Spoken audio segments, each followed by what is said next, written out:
do you stay with in-laws? How do you create those boundaries with in-laws? Welcome to Benjamin Zulu Global Show. I'm your host, Sylvia Kirimi. A lot happens when we meet as families. How do we create boundaries that will help us not to break that peace at homes? Yes, number one is do not compete or audition in serving your in-laws.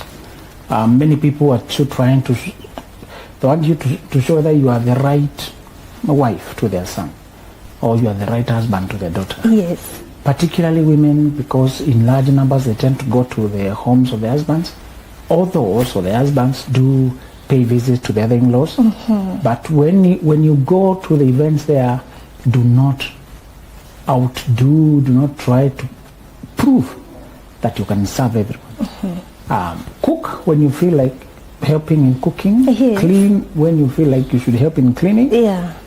Serve when it is convenient. There's a place for service. You should work from a place of your own peace. You want to do that. Yeah. Not because you're compelled. Mm-hmm. Not because everybody has gone, why are you still seated there? Not that... some families have traditions where you find that the daughters-in-law are the ones who cook on Saturday. Yeah. These are the ones who cook on Saturday. Don't be plugged into things you're not a part of in creating. If you don't feel like you should do that, don't do it. Mm-hmm. You know, the biggest purpose of being at home is to connect, not to compete. Don't join rat race. Yeah. Problem with the rat race, remember, even if you win, you're still a rat. Don't join rats. Yes. You know, then you're rat number one. Mm-hmm. You cooked, I don't know how much. Yeah. No. Go there with a clear mind. It is season for resting, connecting. Mm-hmm. There may be duties that become necessary. If I feel like it's the right thing to do, I will do it. Yeah. If I don't feel like it's the right thing to do, I won't do it. Make up your mind in advance that you're not going there to prove what a good daughter-in-law you are. Mm-hmm. You're not going there to audition why they should not expel you from their home. Yes. You're married to one person, that person should be able to respect you and honor you and protect you. Mm-hmm. If you're having to prove your way to the others, the marriage is wrong. What you're working with is a wrong arrangement. The second element is that I want you to maintain physical space for resting. You can go home and get carried away by the schedules. You should have a space, a house, an Airbnb. If you don't have a house there should be a space you are retreating to recreate and rest. Yeah. Sometimes if you're just depending on the same space where is beehive of activity, you may not even sit to rest because errands are all over. People are all over. Needs are all over. Duties are all over. Everybody, this one wants help. The other wants service. Visitor here. People going, cook, do this. You should have a place you can step back and close. Yeah. That is the meaning of boundary on a physical level.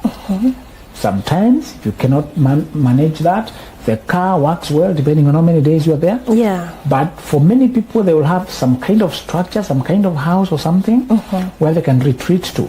Yeah. Ideally, if it were a small distance away, or even if it's within the same compound, it's your space. And you can get in there and retreat. Yes. You need a place you can just unwind and not be visible to everyone every time. People sending you around, you can be burnt out. You can get irritated. You can get exhausted. You know? And the third thing I want you to do is I want you to let their child, your spouse, to lead engagement with their family. Stop going ahead of your partner. You don't know their people. Yeah. And you don't have moral strong ground to interact with those people. They can toss you around and you have no say. Yeah. Stay behind your partner. Do not engage his family directly, brothers, whatever. And you are there so vocal, so frontline. So these are in-laws. They are in-laws. They are not by blood. They may not have as much compassion for you. Yeah. And if you create familiarity, it will bring contempt. Yeah. By that I mean, don't be the one to initiate things on everything. Let your partner set the pace. If they determine it's low-key, play low-key. Some things let them go alone. Let them, these are their brothers and sisters. Yeah. If sometimes they're just being savage, like siblings are savage, Chill back. Don't have to. You're not a sibling there. Do not. No, people are calling each other, oh, my brother in love, my mother in love, my father in love. In love. In love. Use the right language. Because the love is not always there. Yes. Please. What is there is law. The what law. Is there? The law. Yes, the law of marriage. Because you are married. Yes. Your brothers in the law of that marriage. Let your partner, the one who is a direct sibling, be the point of contact. Yeah. Why? They can resolve conflicts quickly. They can explain things. They can assert boundaries. They can put people in their place. They can engage more soberly. Yeah. And another related point is, do not allow triangulation. Sometimes they come behind you to send you to your partner. Go and tell our brother to give us money for this. When there is triangulation, refuse it. Tell them to communicate to their brother directly, communicate to their sister directly. Never allow triangulation with in-laws, because you're a soft landing. They come through you. Yes. Because you don't know them that much. Yeah. Because you have decorum and decency. Refuse. Refer back to their sister, to their brother. Let them know how they deal with that. We said to avoid sending your in-laws money. Once you open that door, you may never close it. It becomes the new normal. You're setting a dangerous precedent. Yeah. Whenever they come to you, you forward them to their person. It is the person who knows how much money. Even if it is coming from you, let it go through to them. Yes. They measure. Yeah. You know, they can tell each other off. They can say no. And there will be no beef. They can quarrel today and tomorrow they're laughing. Yeah. But if you quarrel with in-laws today, it will last a year. Yeah. Or more. No. Right. Don't put yourself in a position of exchange of tension. Maintain your decorum. Yeah. Maintain your decency. Of course, you may be closer with some people than others. You may find that there's one with whom you're more comfortable. You may find that. But even then, remember, loyalties shift. Yeah. If it came to, it boiled down to them having to choose. They may choose their blood over you. So even as you get closer with this brother or this cousin or this one is closer, be careful. The other point is to avoid comparison about milestones of life. Yeah. People start asking each other, how much are you earning, what are you doing, what do you possess, where are you living, what do you have, how old is your children. People start checking you out, to weigh you out, to rank you, how successful you are, to check what you're wearing, how many of these dresses do you have, how many rooms is your house, where are you working, what is this and that. So people are always trying to size each other out. Yeah. Cousins in particular, or brothers, or people whom you are like age mates or something like that, people are bringing a lot of comparison when they meet over the holiday to flex. Yes. To show off. Do not join. This is one of the ways that in-laws categorize you. They develop insecurity, intimidation. What they can read from you, let them read. By the way you are. Yeah. Never reveal them an idea of your income. Don't reveal to them which, because my children are going to this school, you know, they really ask your children, which school do you go to? Where did you go holiday? They try to gauge. Yeah. You know. Yes. What they can glean, let them glean. Yeah. But don't furnish them information about your progress. The last place I want you to ever display your progress in life is your in-laws. That's the last place. Never display how well you're doing. Yeah. Or how not well you're doing. Oh, okay. Don't. Yes. It becomes a precedent that they now need updates. You told us, okay, so you're working that job, you're applying this job, and this one's coming, so how is it? And how much are you paying? Are you promoted? And we talked about this. Did you buy that land? Are you finished the house? So you said you're going to Canada. Are you going? You started? Yes. You never stop it. Keep it just modest distance. Yeah. Learn to have a generic version of your life. Generic. That one lacks detail. The one that does not have specifics that people can pick you on. Yeah, you're generally doing well. Yeah, there's a language at home that is more acceptable.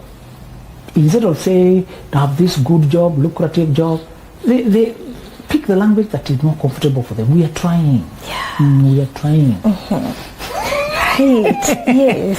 Pick a language of, just, this economy. What is comfortable to them? Sell that. Learn to be everything to everyone, like Paul of the Bible. Yeah. Got Romans? You speak like Romans. You speak their language to avoid stand out too much. You stand out too much, you'll be punished for it. Yeah.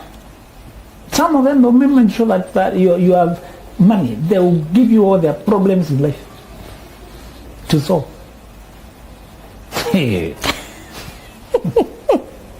That's true. Don't display. And if they know that you've not been working for 5 months or you're in problems, you become the one to be chewed on the mouth. Like you're a failure. Do not allow gauging of life. Maintain. There's a difference between mystery and secrecy. Secrecy is when there is bad things you're doing and you're hiding them. And secrecy is not the idea. I want you to just maintain privacy and mystery. That means you only bring what is relevant in this context. What is relevant to your in-laws? Yeah. Here are our children, thank you very much. We live on this side culture, and so if they don't know your home. And that's all. From there, talk generic things. Generic things. Don't be too quick to volunteer to buy everything. Yeah. Sometimes, not everything that they're asking deserve you to contribute and give money. Don't show them that. Yeah. Another thing is when you shop with wisdom. Let your partner lead so that they can set the pace. Sometimes when couples are not wise, they don't communicate on what to buy. So you create a bad impression. Yeah. You can overdo things, then it appears now you have money. Yes. You will be milked, my friend. You'll be milked dry. Yeah. Let your partner read the climate and tell you that here is the standard. Buy that and stop it there.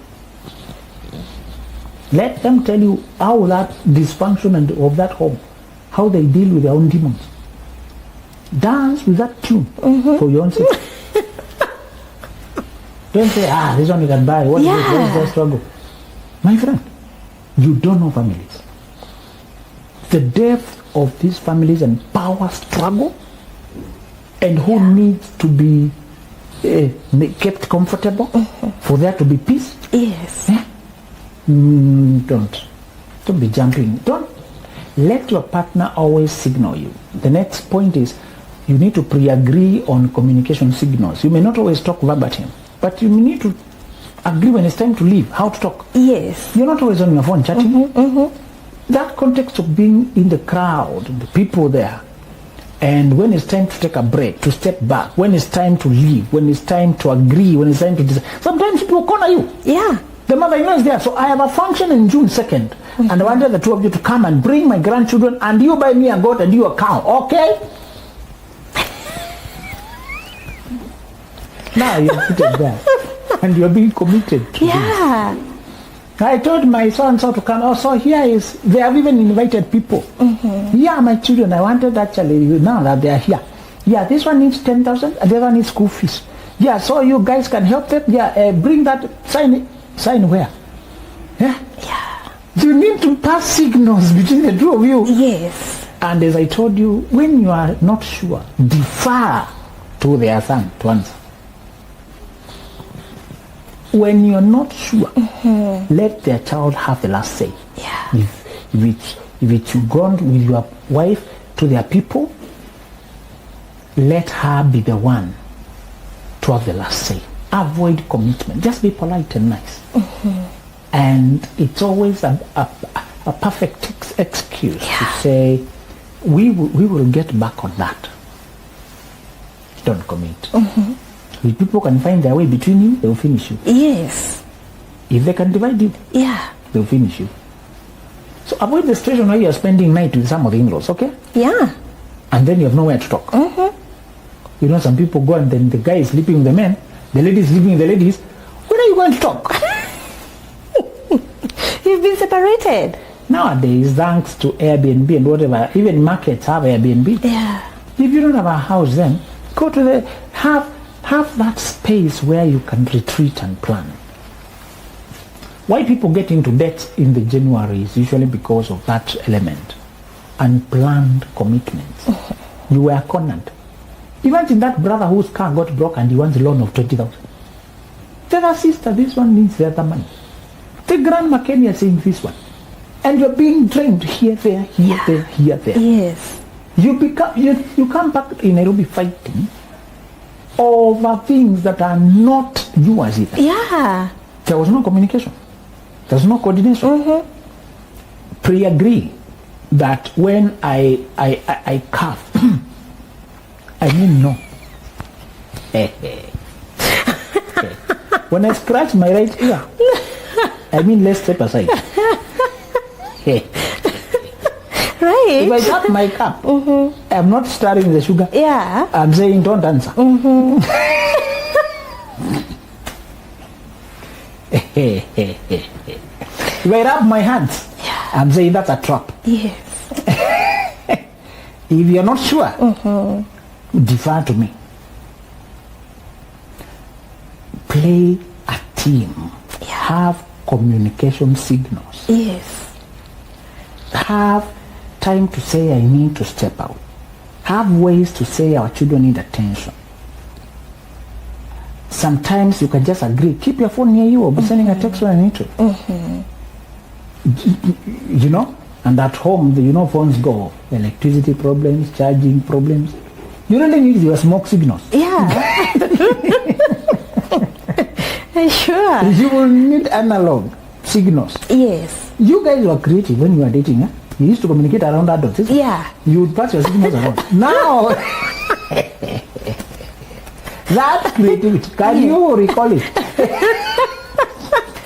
Know how to make an exit silently. You had ways to maneuver. Yeah. And now maneuver again. This time for the sake of your family, your marriage. This time for not overcommitting. Everybody wants to nibble. People want to nibble. Yeah. And if you give them a soft spot, Yes. they'll nibble away. Nibble information, nibble money, nibble your time.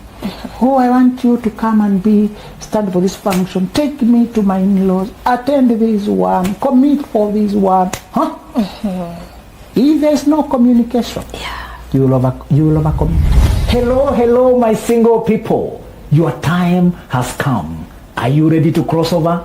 We have put together the biggest convergence of single people, single men, single women to help you cross over. That will be 14th February at Jacaranda Hotel in Westlands, Nairobi. Let me tell you, this is the one place that you can't miss. It will be two things in one. It will be meet and mingle, and it will be a skills impartation. I'll be teaching you the things that you can do to hasten, to expedite, to cross over with decisiveness. And if this is your time, do not miss. Grab your tickets at www.benjaminzuluglobal.com and see you there. Another thing that I want you to plan ahead is that you arrange which gatherings are worth attending. Yes. Some of the gatherings are not necessary, others are running into the late, into the night, others are not necessary. Some people are visiting that uncle, these ones are going over here. If you follow everything, you'll be exhausted. You'll be not resting. Yes. You need to be agreeing which ones, and you need to disappoint people by not showing up in places. Yeah. And you'll be having a lot of things. If you do not pre-communicate, if you do not keep going, this gathering has been called, this one is event, this one is event, you will not have time to rest. And lastly, I want you to have a bigger plan for your family beyond what the in-laws are doing. Yes, you may have a vibrant party, that's running even for days. But what is your week time? The two of you, you and your family. Even if it is in between the family week or whatever is being done, you need time to review the year, to plan what is coming ahead. Because if you're just carried by the themes and the agenda of the larger family, it is not serving you on a personal level. Yes. The activity of the holiday, it may surprise you that time flies. Time flies. You meet a person before you catch up. 2 hours are gone. Another auntie comes. Before you exchange stories, the day is gone. Before people do this one, it's already late. and then you've never had a plan. You should plan how long you'll be here, and you should inform people. When they ask you, I hope you guys will be here by so, then you're not even answering. You need to plan ahead. Yes. One of the quick escape is to say you have work duties. Yes. That may come up and you're not sure. So that if you need to leave, no, they come up. Yeah. You know? Yes. You need to be creative. Now, Zulu, we've seen families or couples that love each other genuinely, but their families don't love each other. How do we maneuver this? Yes, so we are talking about when you find each other and you court and you plan your life. I think we tend to forget that it's the two of you met out there and planned to have a life. Yeah. Your families did not date. Yes. You know, your families did not write a constitution about the family they will build together. So the extended family is usually not bound together by an agreement or love or romance or raising children goals. They're usually connected because their children are connected. That's something we tend to forget. That's true. They're connected by extension. And sometimes we hope they will like each other and have goodwill. They wish you well, and they say our children are married, we are going to live harmoniously. Even if we are not close, living in the same space, we'll extend goodwill to each other. That's what you hope for. Yes. That's what we should do. We should, when our children marry, and they marry children, somebody from that other side, I'll say, that's the family of where my kid is married. I'll extend goodwill to them. Even if we don't agree on everything, I'll try to just get along and avoid unnecessary strife. Right. That is how a mature person should be. But in many places, not only do they not give you goodwill, they try to separate you from their child. They try to malign you. They try to push you far away. They act like now you're competing for their child's resources and access. They act like, you came to take away their child. Yes. You're using their child. So in many places what you're going to encounter is not the ideal. You're going to have to fight off bad energies. You're going to fight off threat to the marriage itself. Many of them are not teasing you. They are trying to tear you apart. Yes. Many of them are not joking. Right. They are not joking. The things they are doing, they hope actually you collapse. Yes. They hope it doesn't work. Yes. Some of them had ideas on who you should marry, and it's not that one. Others have ideas on you married a person that does not allow us to access you anymore. Yeah. Others don't have a life, and you're the one who have a life, and they want to come and ride on your wagon to get life from you. Yeah. So what are you going to do when you marry a person and now your families are wrangling around your marriage, around you married to their child, around anything, and there's battles? Number one is, I want you to accept when relationships come to a natural end. I want you to accept when blood relationships, people you're related to, the relationship comes to a natural end. It's that you're still related by blood, but the friendship is dead. Yes. Some of this relationship will come to a natural end once you go through the baptism of marriage. Getting married is one of the most significant changes in your life. And that's why I want you to always marry procedurally and clearly and in a day. Don't just start living with the people and somehow it's like you're together, somehow, it's a child, somehow, a year, somehow. There are many changes. When you come from these difficult families, you cannot afford to be shadowy and unclear. You will never know at what point to draw boundaries and keep them off. Yes. In fact, when you marry in an adversarial environment, you need every structure and every precision and clarity you can master. This is something they don't teach us. Sometimes getting married is not just the two of you. It's also about the families you're coming from. Yeah. And some of those families, they don't support you getting married. That's why you should marry clearly so that you can launch on a day. It's supposed to fade in when they're seeing you and you're still not sure. Yeah. For example, who you used to bring into your space, how they would used to visit your house, how free and accessible your house was. Once you make the public declaration, Sylvia is married today and vows are being said, it's a good day to start putting a new... You expect respect for people to try and come to your house anymore. Yeah. But if you do not marry openly, they may not know. They saw somebody in your house, but they may not be clearly that you are married. So the boundary for marriage requires, particularly if you come from difficult families, you need clarity. You need every systemic assistance to launch. And one of the systemic assistance is to do things clearly, so that you announce to those difficult people, now you're married. Yes. And that you give your partner authority. that they are married to you, and that they can assert their ground. Yeah. If they're not married properly, people can just ask, who are you? Yes. People can just treat them with attitude. Getting married and signing certificates properly in front of witnesses, the cloud of witnesses, it allows a lot of authority and moral strength to stand and say, this is my husband, this is my wife. Yes. Without this, you'll appear like you're just, they usually say, a friend. Should something happen like death, and then they want to flash you out to take everything, the husband had, they'll say, you're just a friend. A friend. You may have children, but it's not legal. But they never were told about a marriage. They were never invited to anything. To be very hard. Don't be shaky about this. What about relationships coming to a natural end?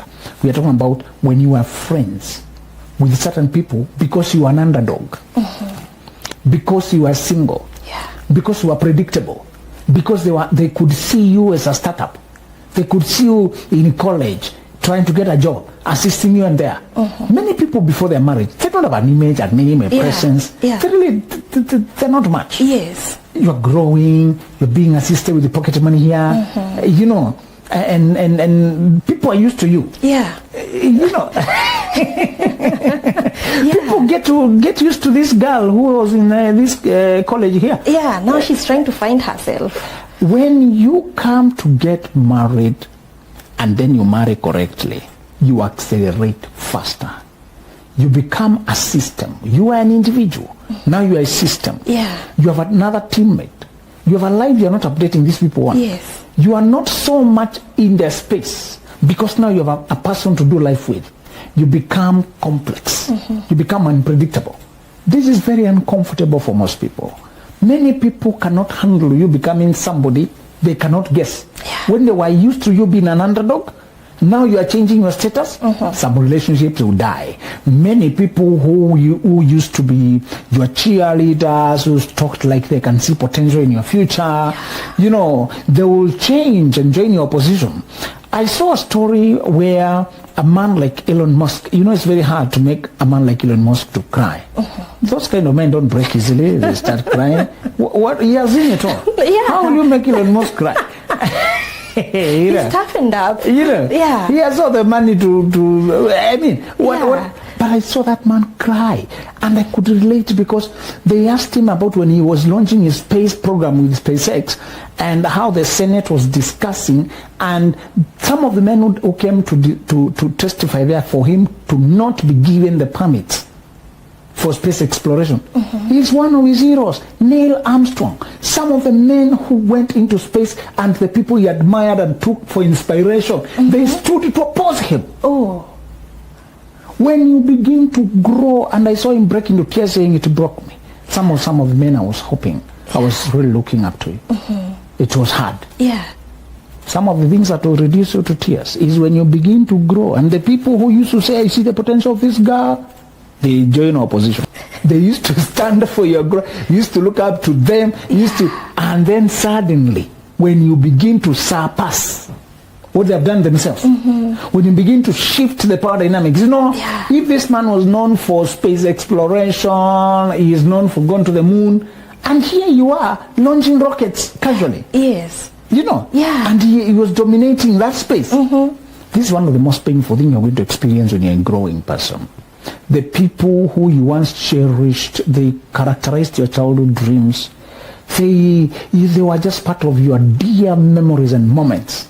Suddenly they will shift because of power. When you begin to interrupt the pecking order, that you are that small person who used to salute them. Now you're no longer a small person, you are attempting things of scale. You are building something more than they are built. You are shifting attention and respect. Expect surprises like natural ending of the uncle who you used to be friends with, they join opposition. This is one of the toxicity that families bring. You marry a person, and because you support each other, you grow well. The people who helped you get married, the people who escorted you, our children are getting married, we are just escorting them. My sister's daughter. You know, that time you are not anybody. You are just children. And then suddenly you're beginning to do things that they estimated. If you are not united, if you do not understand that they can fight because you married and surpassed the expectation. Yeah. If you do not understand that by just getting married, there are relatives from both sides who get shocked that you have surpassed the estimation of you. Yeah. And they can sweet talk your husband that you're a bad woman. Yes. They can sweet talk your wife that you're a bad guy. That they can try to confuse that marriage because they have known when you're supported well, when you're married well, you're growing very fast and you're uncontrollable and you're not calling them for every advice and small loans. Yeah. You know, yes. You're growing on. If you marry correctly, if two people who rhyme get into marriage, they multiply their speed, they multiply their efficiency, they multiply their growth. Yeah. You begin to see like there are miracles between them. Yes. Because between when they were apart, they were not growing that fast. When they are together, they are growing very quickly. They're reasoning together. They have a mastermind. Napoleon Hill, mastermind. Two people thinking together. So if you do not understand that there are relationships that will end because you got married correctly, you will continue to cherish the cousins, the whoever, who, when they have already changed the attitude about you. You know, some people, one guy told me he was driving what the uncles were driving when they retire. He was still unmarried. And he was driving what the uncles drove when they retired. They got their pension, that's what they could afford. Yes. And then they're asking, hey, you are moving so fast, young man. They were really disturbed. He's casually driving what took them a lifetime. Yeah. To drive. Yes. And now imagine when you're married and you're driving what these people could only dream about. How many can handle you? Very few. And very few. And then you don't understand that hatred, witchcraft, black magic, bad prophecies, predictions, bad omen things. And you continue frequenting. Yeah. You continue exposing yourself. You're still you innocent. continue showing, yes. You continue. If you do not understand the dynamics of, there's a slight difference in envy and jealousy. Jealousy is protecting what is yours, like jealous with your partner. Yeah. Because jealousy is being territorial. Yeah. But envy is when you desire what is not yours. So envy is when you succeed and they begin to wish it was them succeeding. So if you don't understand the psychology of envy and that you can go home, you can appear there in your flowery life, appearing like a happy couple, don't you know, I think many Africans can know a couple that shone so well, but they were so careless about how many people they were disturbing by their shining. Then the house gets burned. People do weird things. Yeah. I mean, you are attacked. People go out of their way. One police officer in one of the countries in Europe was very beautiful. She was known as the most beautiful police officer, the prettiest cop was her nickname. Yeah. So she was trending, her fame was growing, and she was not even trying. She was just living her life, sometimes posting on social media, that people do. Yeah. But she was gaining a lot of popularity, attention. Suddenly she disappeared. And she was not heard from for a long time until one journalist caught up with her. She was in hospitals treating a rare autoimmune condition that she had caught suddenly. Her hair shed off, her skin, her weight, and then somebody was just superstitious to think this is too suspicious. Let me dig deeper. Yeah. How can you come from being so famous to struggling like this? And then suddenly the person, they discovered something like underworld activity rituals that were performed with her photograph, one of her most famous photographs, with skulls, with things done there, incantations, and it coincided with the time she got sick. Okay. You don't need to be superstitious like that. Yeah. But you cannot underestimate human envy. Well, that's true. That you're becoming popular when they wanted to be popular. Yes. When they want to be. Some of them are swallowing mercury to be popular, and you are not even swallowing anything. You're just existing. Hello, my single people. Your time has come. Are you ready to cross over? We have put together the biggest convergence of single people, single men, single women, to help you cross over. That will be 14th February at Jacaranda Hotel in Westlands, Nairobi. Let me tell you, this is the one place that you can't miss. It will be two things in one. It will be meet and mingle, and it will be a skills impartation. I'll be teaching you the things that you can do to hasten, to expedite, to cross over with decisiveness. And if this is your time, do not miss. Grab your tickets at www.benjaminzuluglobal.com and see you there. Some couples succeeded and they were too careless. I want to warn you. You get married, you function well. Sometimes you love your church where you got married. You love the people who helped you. You love the neighbors who stood with you. But there will come a time those relationships will come to a natural end when you surpass where they cannot tolerate. Okay. That is a fatal weakness. Yeah. That some people helped you. They babysat you. Yeah. They changed your diapers. Yes. But there will come a time they cannot handle who you have become. That's true. If you get married correctly, you are going to incite people to envy. It took me a lot of time to know that people can help you at one stage in life and be unable as much as you're appreciative. Yeah. So the formula I came with, I discovered it from learning from Elon Musk, learning from those great people who I saw them do great things, Yeah. but some things too broke them to tears. Their conclusion was, we have to keep going, we have to keep, he put it that way, he said, we must keep moving forward either way. And my conclusion there was, you maintain an attitude of appreciation to those who inspired and helped you, Yeah. but you don't force a continuing relationship when they are no longer able to handle you where you are. Yes. You maintain appreciation, but you don't force a relationship. A relationship. If you as a couple where you have reached, some of your mentors and people you admired Yeah. have fallen out of the way because you're outshining them in the village, because you're outshining their children. You know, some of them assisted you and then now you've outgrown their own children. Yeah. Right. You know, your marriage has outlasted their own. Yeah. Yes. You know, something, you know, as life unfolds, you don't know what people cannot tolerate. So you're driving. Yeah. You have better houses. Yeah. Funny things like that. So you're going to have to, you and your partner, to agree, yeah, some of these people may not love us from both sides. Yeah. Because of what we are doing. We are going to accept when people surely begin to, clearly they begin to show animosity. We'll accept it and we end it on a positive note. This person was once our mentor, helped us here. We want to end things on a positive note. Yes. But we are not going to continue to expose ourselves to toxicity. So we will no longer interact that closely so that we can maintain honor that they were once our helpers. Do you understand the difference? Yeah. That Jacob left without cursing Laban because Laban helped him grow. Yeah. He gave him shelter when he was homeless, helped him get wives, helped him build his wealth. But Laban became jealous. Laban began to oppose him. When he began to oppose him, God gave us a formula there. Yeah. He told him, just leave. There is no point for cursing, no point for... There was no ceremony for goodbye. There was none, because this person is no longer happy, can't even release you. Yeah. And God told him, say nothing good or bad to Jacob. Sometimes you say nothing good or bad. Leave that thing as it is. Yes.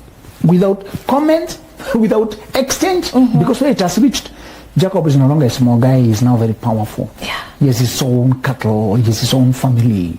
But the father-in-law no longer sees him as a neutral. It's that boy. It's that nephew I'm trying to help for my sister. You know, you tell, this is a small nephew I'm trying to help. Now you're no longer a small person. You become mighty. Once you get married, right, and your family and your name, prepare that your own... The wives told him, our father has already sold us and forgotten about us. We no longer have favor in his eyes. Yeah. We are following you. Families will conflict when you marry, right? The second thing about when your families don't love each other is to remember that your unity means your survival. When you're married and you come from adversarial families, any crack in your unity will be fatal. Yes.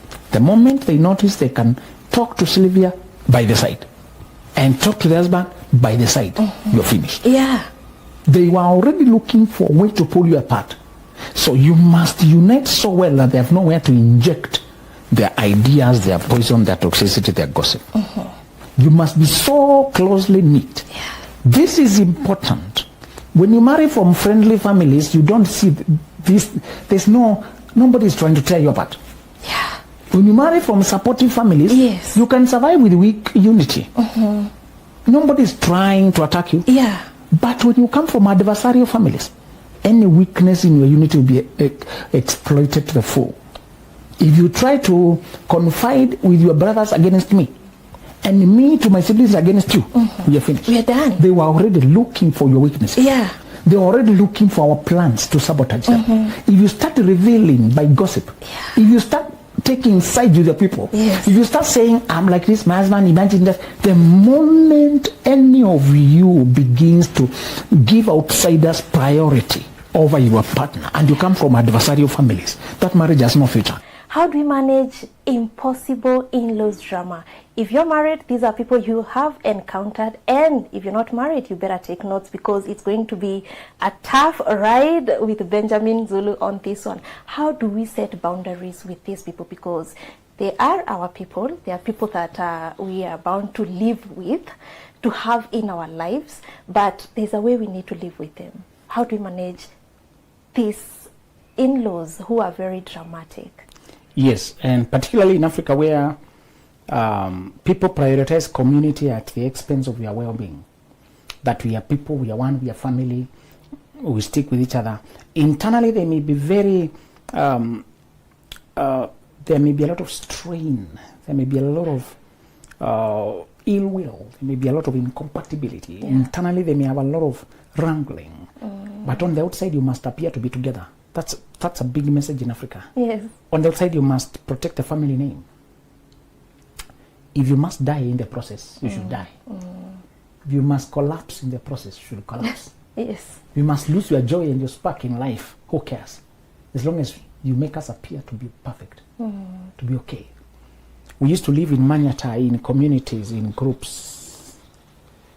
And it's that set up in our mind still. That's how we live. That's the family of so-and-so. That's the so-and-so. And you would identify yourself with that. Yes. That's a very big thing in Africa. And today you still meet people who don't know you. They just want to know which family. Yeah. You come from. Yes. And they will recognize the patriarch. If you mention the patriarch, even if it's the father to your father, now they will understand. Yes. You are from that. So that setup in Africa was a big thing. It was one group with one name. Yeah. To this day, we still have people who don't use their surname as their father. It's a big, and it is so present. I had my mentor who, in his ID, there is no name of his father. They use the name of their grandfather. That's the standard there. Okay. So him and his father share surname. Yeah. Oh, that's interesting. So the patriarch is who everybody names themselves after. Okay. That's a lot of place in Africa, either in official documentation or just how we think. That's the family of so and so. Yeah. In the Jewish community, that was also very big. It is so strong, you might miss it when you read the book of Daniel, and he's being told, Belshazzar, your father Nebuchadnezzar, it was not his father, it was his grandfather. But the Jewish community did not have that. Grandfather, it was father. Yeah. So you are that family. And he still keeps saying sons of Korah, sons of Korah. Sons of Korah? Korah is a very, back then. Why are they still sons? Descendants. So any descendant is a son of. Is a son of. Africa, we have that, where we identify directly. So if you come from communal setup like Africa, pull your chair closer. Your situation is worse. Yes. If you come from capitalistic societies like the West, where it can just be, it's all me and my life, you have more leeway to break free and create another life. Somebody is in Australia, another in South Africa, another is in Europe, and people are minding their life. In Africa, you can be very far away, but you're still part of us. We inform you on a daily basis what's going on. So this is more important and subtle and pernicious in Africa, where we are going to deal with a culture that only takes you to be normal when you maintain affiliation with your family of origin. Which other things were characteristic of the African culture? The word psychological well-being was totally absent. There's no Swahili word for emotional, psychological well-being. The local languages don't have it. It's not a concept. It's not a concept. Depression. What is depression in Swahili? You have to concoct a word. It's such a reality, but it's not there. Yes. We don't even talk about it. Whenever we have no word for something, we are telling you we never talk about it. You understand? Language responds to necessity. We invent it to talk about things we won't talk about. So we never, because the Swahili people were not manufacturing, they don't have a difference between glass and mirror. They were not manufacturing glass and mirror. All of it is kioo. True. They were not manufacturing, so they are not coming. They don't have scientific vocabulary but they have a lot of vocabulary for social life. They have proverbs, they have wisdom, so there you find rich words, many words, because we are talking about those things. Okay. So Africa, we were not talking about what psychological well-being, depression, anxiety. We were not talking about trauma. What is trauma? What is trauma in Swahili? So the local. That's an international language. Swahili is an international language. Yeah. But it's so native to Africa. To tell you what you don't find in our native languages, it's not there in our conversations. It's not a concept in our thinking. Yes. It's not. You say companionship, you say soulmate. What is that? I don't know. Swahili. Does it exist? No. Do you mean ushirikiano? You're making it worse. Total intimacy. What you say? What you thought should be a reality. Yes. It's not there in our thinking. And people are looking at you with a blank stare. Please break it down. What are you trying to say? Yeah.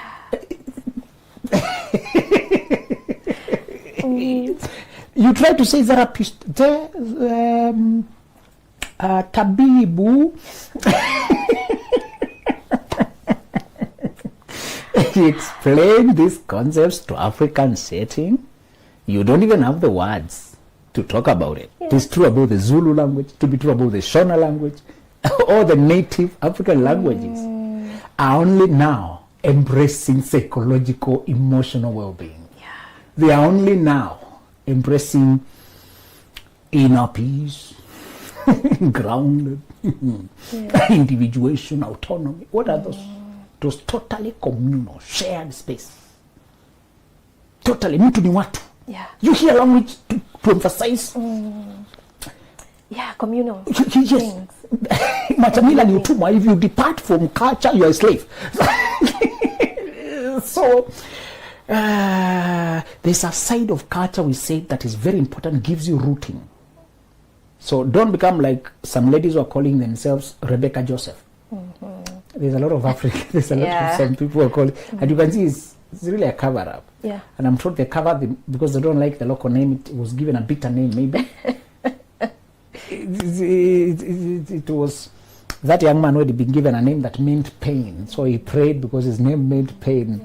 Jabez, saying that I don't cause pain. So some people are named after pain, so they're trying to avoid the name that looks like pain. So they give you names that look very inauthentic. You know, Mary Joseph, the one from the Bible. No, you know. To say you need your rooting, you need your names, you need your... There's a place that gives you place in the world where you're not floating in. So culture gives you belonging and rooting. You don't discard it, all of it.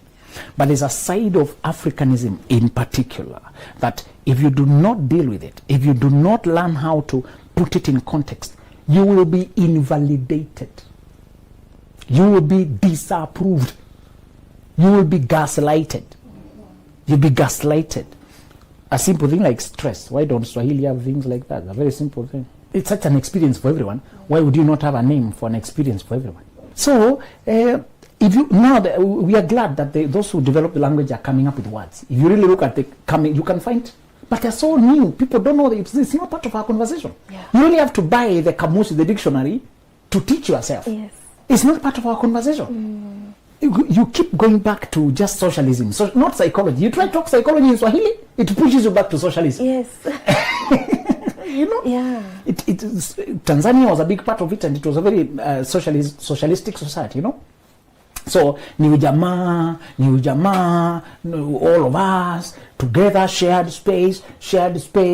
There was no individuation. There was no self-actualization. What is that? So odds are against you. Yeah. You come from African setting. The odds are against you. And when you say African, I'm sure even the black Americans can relate because we come from the same roots. Yeah.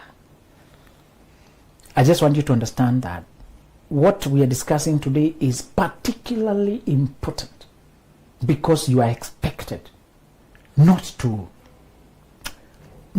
think of yourself at all. Not to self-care. What is self-care?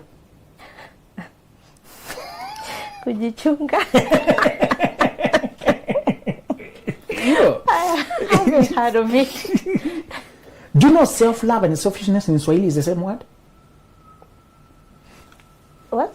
Okay. If we say najipenda, it has connotation. Fulani anajipenda, it has a connotation of you love yourself or you are selfish. There will be nafsi and kujipenda being confused. How can self-love and selfishness have an overlap? Oh, yeah. How? Kujipenda. Yes. Being selfish. Yes. Kujipenda, loving yourself. Yes. How can that have an overlap? Where do they meet? Actually. Where do they meet? There's an overlap, which is wondering, they're not related. Yeah. You know? Yes. To tell you, there are some people who will never understand. So if somebody does not understand another language and you're trying to explain to them that you're just doing self-care, self-love, how will you communicate it? And you're not being selfish. Yes.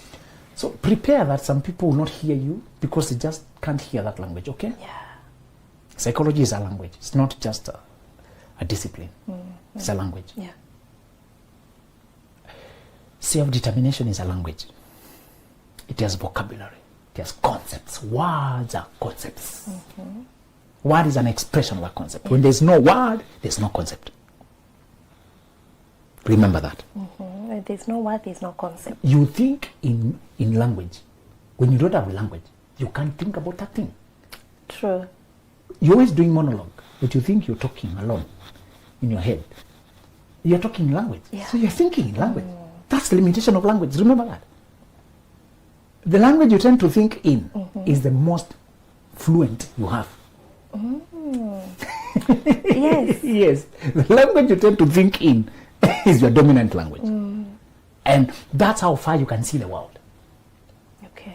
Only advanced people can think in pictures. After you learn limitations of language, you start expanding how you think. Yeah. Start seeing pictures. That is advanced. But normally, the way we converse with people is how we converse with them. So it's shorthand. We always use shorthand. The shorter route. The shorter route. Okay. The shorter route. People with graphical mind, when they are taught that you should actually use pictures, they are more expressive. And they are not limited by concepts. Yeah. That takes learning. It's not automatic. Just to tell you, we are very sorry if it's the first time you're hearing these words and they will feel offensive at first. Because they'll be made taboo.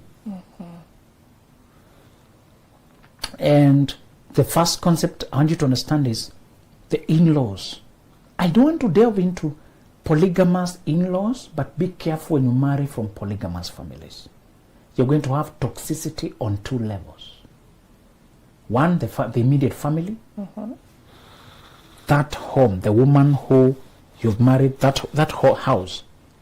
And then the strife between your partner and their step siblings. Yes. Step family. Yeah.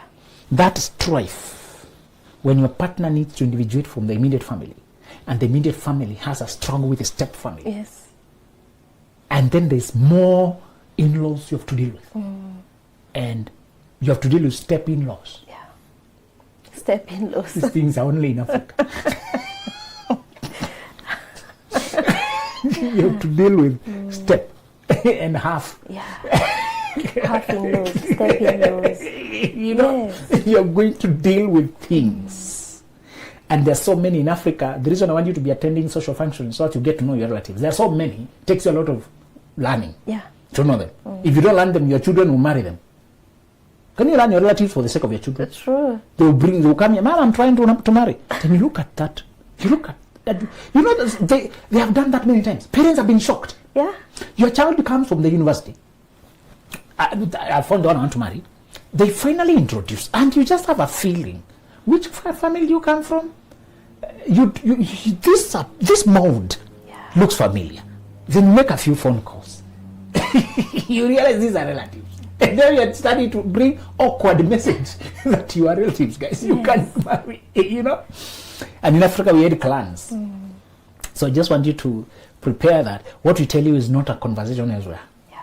It's not a conversation elsewhere. Yeah. Because it's forbidden. It's forbidden for you to dare to take your own route. To dare to think of yourself. Yeah. To dare to self-determine. Or to think of an authority bigger than the patriarch. And that's what parents were called like second gods. They needed to determine the life of children in Africa completely. Completely. They better make themselves to be gods. Yeah. So that you don't question them. And gods make no mistake. Gods can't abuse you. Gods can't hurt you. Yeah. Gods can't neglect you. So it was not allowed. To this day, Africans have a difficulty saying, my father hurt me. A God hurt you? He can't. The mother abandoned me. A God abandoned? It's unthinkable. So it was made illegal to say a reality you actually experienced. You can say anything negative about your parents. So sit with it. Sit with it. Yeah. Don't expose family. You know, everybody. Don't expose. So you are sexually assaulted by Mujomba, by a uncle, and Africans had that habit of bringing relatives to stay over. So many of them. Yeah. So many of them, just people to stay. Yes. And they're sharing beds with who? Children. They're sharing bedrooms with children. In the dark, you shut the door, you are child with a stranger. Just because it's my husband's cousin? Yeah. Because it's my wife's half-brother?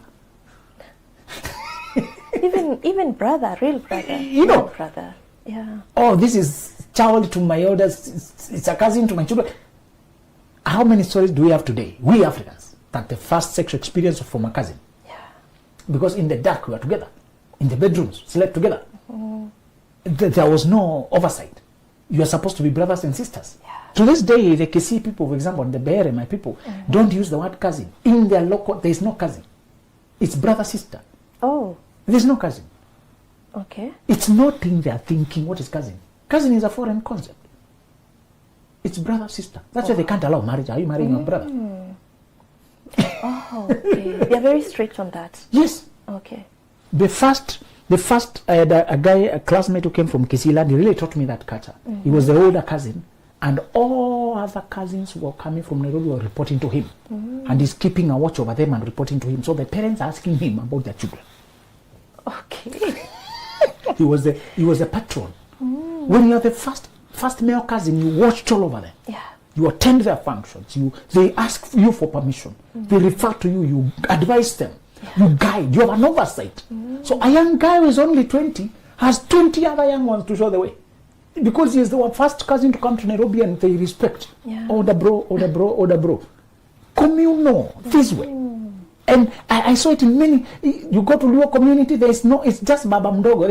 It's not even uncle. This even concept, they avoid it. Yeah. Just the other dad, bigger dad, smaller dad, younger dad. Yes. So we marry in this kind of a conglomerate of families that are into each other like that. I hope you know there are many in-laws, like you marry and they don't use the word in-law at all. They just call you my daughter. You've seen that? Yeah. The concept of in-law is not even there. Why? You're my daughter. You marry my son, you're my daughter. Yes. You marry my daughter, you're my son. Full stop. Yes. So Whenever they become dad or mom, they are blessing and cursing authority. You get? It changes something. Okay. It changes something. Yes. Be careful, Sylvia, before you give people, because many people are very worshipful to their church leaders and spiritual leaders. They like calling them mom, dad. You're giving them blessing and cursing authority. Okay. Can you expand your vocabulary to refer to people as my pastor, or my vicar, my priest, my friend, my colleague, reverend, my mentor? Use the right words to avoid the wrong words, bringing the wrong authority. Fathers command and they can curse, they can bless. Mothers command, they can bless, they can curse. That is powerful. Don't give those titles carelessly. They carry authority. Another problem with dad and mom, they have no expiration until death. You're always a son, once a daughter, always a... Avoid giving those titles to people carelessly. You're going to look rebellious when you don't call people mom and everybody calling them mom. Yes. Please, better look rebellious. Yeah. Maintain the right title. It will keep you clear in your mind. Because if mom has said I have to do, if dad has said I have to, so you give up your autonomy. You say the one thing you want in this life is what? Autonomy. Self-determination. Yes.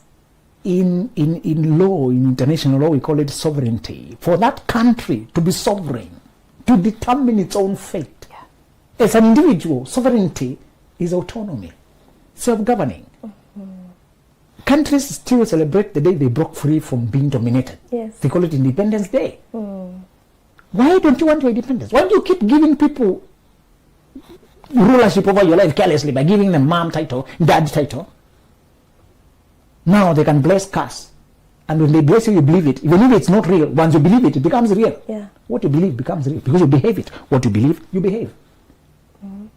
When they told you you never succeed and you believe it, you stop trying to succeed. Yeah. So you never succeed. Yes. That's how it works. Oh my God. Some of it is not even spiritual, it's mental. But because you believe it. And you've given them so much power and authority. Yes, they tell you disaster is coming. So you start waiting for disaster. You know? Yeah. And when challenges of life that come to all people reach you, you say, now the karma has arrived. And you run back. Please bless me. What you said has come to pass. Yeah. You don't even learn to face life because you think it's curses. Careful. Yeah. So, Africa's setting needs you to outgrow, to learn. The first step you're going to do, today we are discussing, not all in-laws are bad. Let's clarify by saying you are going to be an in-law to some people when life goes well and your children are married. Yeah. I don't expect you to be difficult. I don't expect you to be impossible, demanding. Today we are discussing the toxic people, the demanding, the ones that are immature. If you are blessed to have parents, in-laws on the other side who are civil, they have a life. Africa is complicated by drunkenness and poverty and polygamy and strife. Yeah. When you have people who have their life and they can just extend good vibes to you, goodwill, they wish you well, they don't demand much. They have their life going on. That's what I want you to be as an in-law. Yes. Let's be those kind of in-laws. Yes. Who people are just happy to marry into our families. We let them be. When we catch up, it's all fun and laughter. Yes. And we release each other. Yeah. When you catch up, it's just goodwill. Yes. That's what I want. Goodwill. And you're not waiting to sell your daughter to become rich. Become rich, my friend. So you don't try to sell your daughter. Yeah. You don't put 100 demands. You don't trap this guy with all the money he can. You hide the daughters with lessons, ask him to identify. If he misses, you penalize him. You trap here, you penalize him again. Yeah. Trap here, you penalize him. One guy went and disappeared because before even the main function, he was emptied all the money he had. Avoid those games. Get money for yourself. Tell children the only debt you owe me is that you try to live well. Yeah.